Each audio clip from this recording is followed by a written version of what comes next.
sermon from Temple Bethel on the Boulevard, went down to Lakewood, where Ben and his former wife, what was her name? Connie Bruck. Connie Bruck were married in a balloon. Connie's an award-winning author, and the rabbi performed the sermon. He started to step out, and he didn't realize the balloon had taken off. Ben had to save his life, grab him, and pull him back.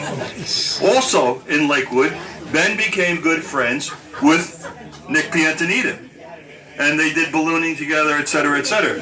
And so there was a connection. There was a connection between all these people. Basically, they all knew Uncle Pete. Limpy knew Ben, and so forth and so on. We used to all go watch Nick Piantanita play in Mount Carmel tournament. He would drink at El Vento's, and so everybody was connected in one way or another. Annie Beretti, who's here to unveil Ben's picture later when we do this thing. One story I want to tell about Ben.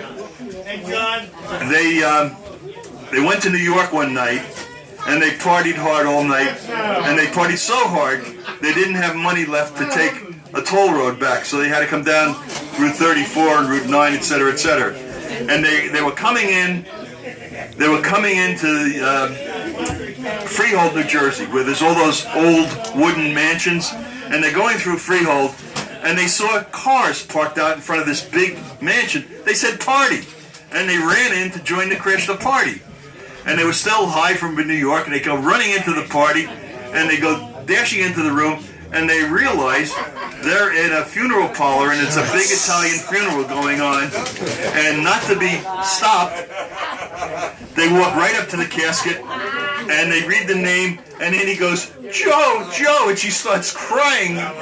It's hysterical over the body. And Ben says, "Joe, it doesn't look like your hair used to be like this." He starts rearranging the corpse's hair. And the family goes over to them, and they said, "Hi, could you explain who you are?" And Ben says, "We can't go into that right now." And they walk out suddenly, and they walk and jump in the car, drive back to Asbury Park. But that was just one of the stories about Ben. Every part of his life were stories like that. And the next person we want to talk about is my old friend George LaForge, who I knew just about as long as I knew Ben from grammar school days. And George was, I actually met George. His brother took him to the park to play. His brother is also on the wall here. John was one of our original Hall of Fame members, and one of the first 5. And his brother took George to the park to play. Now, what does that mean to you? I met them. They were playing 3-card Annie on Summit Hill, and that's what going to. John played in the game until he got a pot, and he said, "You take over." And he let George play his hand for half an hour. And that was taking your brother to the park and play. Later, I was on the football team with George, and we became very close. And we hung out. We had many adventures together. One summer, we traveled 8,500 miles together, out to the West Coast, all the way down to Florida, and all the way up to through the southern states. And George and I had a tremendous relationship, very spiritual relationship.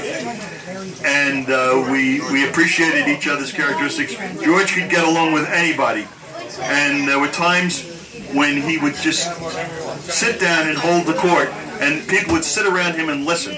One time up at, he was in Leicester Junior College, and we all went up to a place in Massachusetts, this very exclusive girls' school, and there were all these Harvard grads, and the entertainment for the night, George sat on the steps and he lectured to these people, and they just sit there enthralled drinking. Years later, he showed up at my brother's bachelor party. George and Bernie Barry showed up at my brother's bachelor party. And again, the two of those entertained us for the whole night. He was just a wonderful character. Thank you, sir. In the end, he became quite religious and quite spiritual, but his whole life was a life of partying. And I feel George with me every day. I feel him at this party. He was at these parties every year when he could. When he was sick, he didn't come, and he would call in. But every year, George was with us on Bad Glad Day, and we really miss him tonight. Have you all signed the book? Yes. Has everybody signed the book? Because George is signed. If you look down and you see the third name, he's here with us again tonight. George LaForge, one of the great characters of Jersey City.